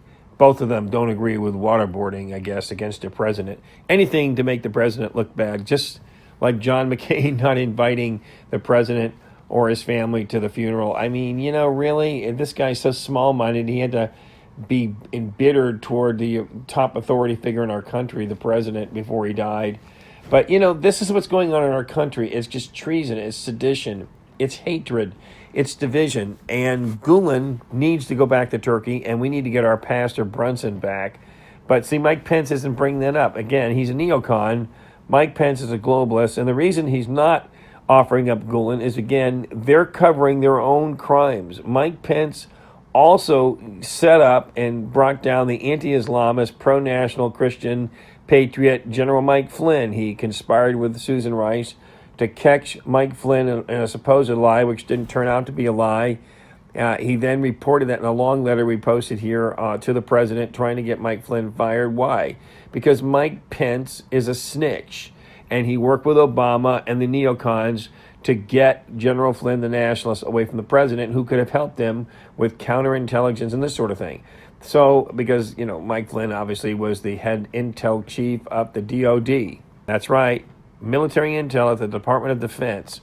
And he knew all the secrets of the Obama administration. He knew all what was going on. They had to make him a scapegoat, just like they're trying to make this president. They are attacking the white hats and anyone who can disclose their sins and their crimes and their felonies and their seditions. They don't want to go to jail, and so they're attacking the good guys. They're attacking the good sheriff. But like Clint Eastwood, your president's going to make a comeback. He's going to use his Article 2 powers and pound these people to the ground. That's where they belong. I'm not excusing crimes like Manafort or Michael Cohen lying on their tax returns, not declaring income, hiding income. You don't do that to the government. But the fact remains, they weren't really targets other than they were associated with President Trump. That's not right in America. The spirit and the motivation in which Mueller went after those people wasn't to get justice, to find some irregularities in their tax returns. It was rather to try to get at Trump. That's exactly what Judge Ellis said. So we see that Mueller's, in an unethical and possibly illegal way, is trying to get people to flip against your president by catching them on tax irregularities. And he's going to try to do the same thing with your president by getting his LLC, his tax returns, his financial forms that were filed when he ran, and comparing them and all that, and try to find some contradiction, some innocent entry on his tax return or something. And so then he'll prosecute the president or try to. Look, folks, this is all criminal. And Bob Mueller has been covering up for Fethullah Gulen all this time. And the reason why they have to keep doing it, even though he's not in the capacity as FBI director any longer, Christopher Wray, his protege, is there, and they have schooled them. We saw how he answered Jim Jordan's questions earlier. They stonewall. They say, we'll get back to you on it, and they never get back to them on it. They say, we can't tell you because it's classified, or it's an ongoing investigation, or it's tradecraft, or it's sources and methods, whatever. It's all a bunch of baloney. They are not transparent because they have stuff to hide. Bob Mueller's a kingpin of this. They need to get Gulen back to Turkey. We need to get our Christian pastor back. It'll stop the spread of radical Islam in our country, stop the funding from our country, and these offshore hedge fund accounts of Fethullah Gulen funding these radical groups all over the Middle East and all over the world. And I don't know why we're protecting him, but Mueller was a big protector of him, and that's just plain criminal. It's seditious in my opinion. But again, all these people are globalists, so if they can diminish the power of the United States, bring down its national sovereignty, bring down its borders, bring down its economy and its military, who knows, it might pressure the United States to join some kind of transnationalist organization and become part of this new world order they've been planning for the last 80 years. Don't forget the name Fethullah Gulen, because it's criminal what Mueller has done in his past to protect this Islamic terrorist. His ability to carry out coups against Turkey and to pay and send money and wire money to the rebel groups over there that are all also supportive of ISIS. And I mean, this guy's bad, this Fethullah Gulen, and why Bob Mueller protects him and our current CIA and FBI is beyond me.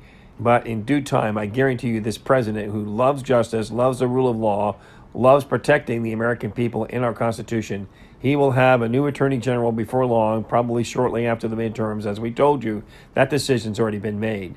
People faulted it as fake news to say, oh, you said that Jeff Sessions was gone, he was out at the AG, position. And yes, he is. It's just that it won't manifest itself publicly until a few days after the midterms. Okay, well, that's it for Fethullah Gulen, but don't forget that name, just to add it to the list of crimes that this Mueller guy's been involved with.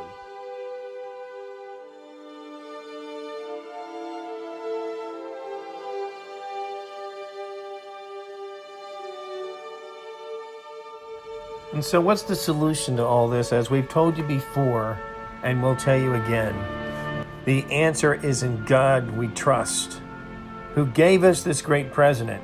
But now we must rally around him with prayer, with hard work, with sacrifice, to go down to these local precincts, these campaign headquarters of these congressional candidates for the Senate and the House of Representatives, and offer our voluntary support on a Saturday, even if it's just a couple of hours, to phone call, to go and get signs to put up in our yards, to put bumper stickers in our cars, to talk about the issues, the policies, and the candidates to our friends, our neighbors at church, at the gym, in the grocery store, wherever, in the public square. Begin to speak truth in love and begin to shout it from the housetops, because the Lord has made each and every one of us salt. Salt preserves culture and society from evil. Salt adds flavor to what would otherwise be not a savory piece of food.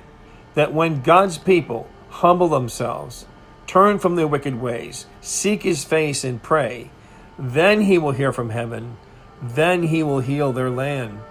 We must all begin to work together, whether you're Democrat or Republican. Let's focus on the love of God and bringing this country back to its spiritual roots. The idea of the Pilgrims and their progress when they landed in Plymouth, Massachusetts, seeking deliverance and freedom from the tyranny in Europe. And let us not succumb to the mantra from the left wing of false guilt from centuries ago that somehow we're accountable for our forefathers' enslavement of Afro-Americans and the abuses to Native Americans, which, by the way, the Mayflower Group, that particular outpost, that particular trade post was dedicated to God and sought an alliance with the local tribe there against other more warlike tribes. And that's why we had Thanksgiving. It was actually the celebration from surviving all the suffering and loss of the prior winter, when the Indians and the Mayflower Compact citizens got together and celebrated. And so though we can't go back in time, all the different races of this country need to come together under one banner we call our American flag. These are the forces, the socialist, Islamist, left-wing, far left, that's trying to destroy this country, and only a spiritual renewal can save us. And a spiritual renewal we will have. God will bless America, on the condition that America repent from her sins and turn back to the Lord, which made her great in the first place. Righteousness, peace, love, liberty, freedom, all was the offspring of the early settlers and founders who didn't mix polluted and bitter water with sweet, but rather had love in their hearts and a desire to sacrifice on behalf of their fellow community members to make this world a better place, to serve God and one another in holiness, to love their wives, and to raise their children in traditional marriage. And when our nation returns to these basic principles, then will we see a resurgence in prosperity and safety and a good future for our children. And that's my prayer. And that's why Inspo News is here, not just to inform you of actual, tangible, real news that you can prepare for and act upon in advance, but to always point to you the spiritual undercurrents which make everything possible. And without God, America will cease to be great. If we want to make America great again, as President Ronald Reagan once said, America will cease to be great if America ceases to be good. And so our hearts need God, the Holy Spirit of truth and love, and that's what will move the geopolitics. That's the undercurrent. Faith, hope, and love. Well, this is Federico Cardella with Inspo News. Please don't forget to pray for your president. He's surrounded by a bunch of neocon and globalist, open society, borderless world traitors all up there, even meandering around the West Wing still. We know a few of them that are still there. Pray for his protection. Pray for God to give him favor. Pray for God to give him increased courage and boldness and wisdom in this hour. And pray for our nation. Now, I'm not going to end this report with my normal song, Us and Them, but here I'm singing a song I wrote the lyrics to called Libertà, or Liberty. Well, God bless all of you who are listening to the station. God bless America. And God bless the 45th President of the United States, Donald J. Trump.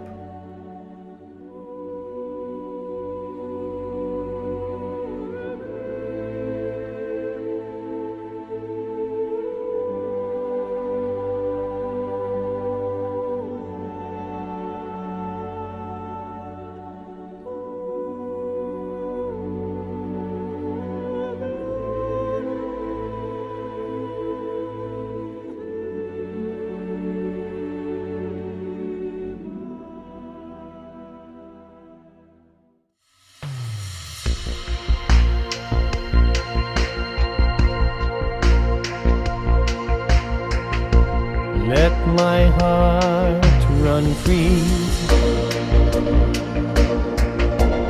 free to worship you.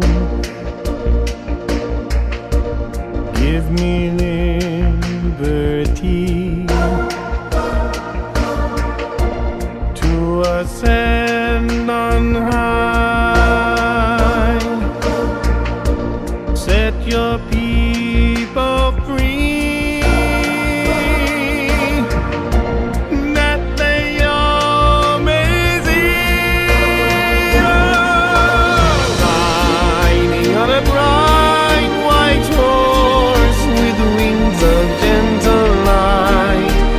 Place in paradise, please take me far above the clouds of earthly trials and toils and pain, to a place of peaceful bliss in the Father.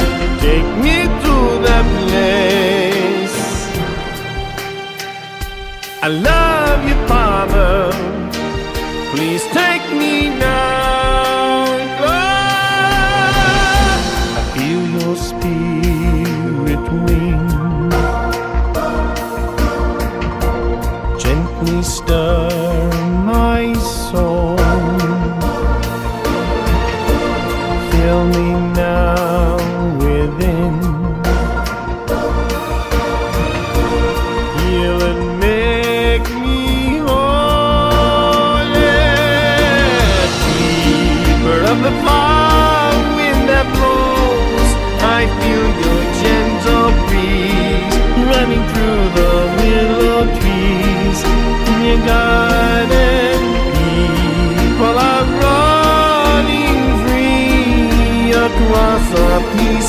field. It's a place that's more than real. Forever, take me to that place. I love you, Father. Please take me now. Let me know. Keeper of the moon and stars, the maker of my form. You're the one who calms the storm. In my soul I see the green hills, and I hear a gentle melody.